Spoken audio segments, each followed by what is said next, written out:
کابل کے بعد Dawn news کی اسکرین پر یہ مناظر ہیں افغان شہر پکتیکا کے۔ پاک فضائیہ نے کابل اور قندھار کے علاوہ پکتیکا میں بھی افغان طالبان کے کور ہیڈ کوارٹر کو نشانہ بنایا۔ ان مناظر میں دیکھا جا سکتا ہے کہ کور ہیڈ کوارٹر سے آگ کے شعلے بلند ہو رہے ہیں جو دور سے ہی دیکھا جا سکتے ہیں۔ آپ کو واضح کرتے چلیں کہ اب سیاسی قیادت کی جانب سے بھی بیانات آنے کا سلسلہ جاری ہے۔ واضح طور پر پاک فوج کی مؤثر جوابی کارروائی کے بعد محمد سیکٹر میں افغان طالبان چوکیاں چھوڑ کر فرار ہو گئے۔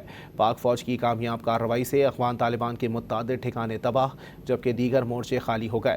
پاکستان کی مسلح افواج ملکی اور بلا اشتعال جارحیت کے خلاف بھرپور جوابی کارروائی کے لیے پرعزم ہے۔ افواج پاکستان نے افغان طالبان رجیم کی کابل، قندھار اور پکتیکا میں اہم فوجی تنصیبات کو مؤثر فضائی حملے میں نشانہ بنا کر تباہ کر دیا ہے۔ پاک فضائیہ نے فضائی حملوں کے دوران کابل میں 2 بریگیڈ ہیڈ کوارٹرز تباہ کر دیے۔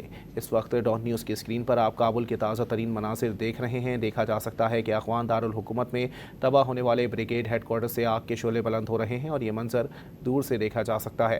کابل کے بعد آپ کو بتائیں کہ افواج پاکستان نے افغان طالبان رجیم کی کابل، قندھار اور پکتیکا میں اہم فوجی تنصیبات کو مؤثر فضائی حملے میں نشانہ بنا کر تباہ کر دیا ہے۔ پاک فضائیہ نے فضائی حملوں کے دوران کابل میں 2 بریگیڈ ہیڈ کوارٹرز تباہ کر دیے۔ اس وقت ڈان نیوز کی اسکرین پر آپ کابل کے تازہ ترین مناظر دیکھ رہے ہیں۔ دیکھا جا سکتا ہے کہ افغان دارالحکومت میں تباہ ہونے والے بریگیڈ ہیڈ کوارٹر سے آگ کے شعلے بلند ہو رہے ہیں اور یہ منظر دور سے ہی دیکھا جا سکتا ہے۔ کابل کے بعد ڈان نیوز کی اسکرین پر یہ منظر ہیں افغان شہر پکتیکا کے۔ پاک فضائیہ نے کابل اور قندھار کے علاوہ پکتیکا میں بھی افغان طالبان کے کور ہیڈ کوارٹر کو تباہ کیا۔ ان مناظر میں دیکھا جا سکتا ہے کہ کور ہیڈ کوارٹر سے آگ کے شعلے بلند ہو رہے ہیں جو دور سے دیکھے جا سکتے ہیں۔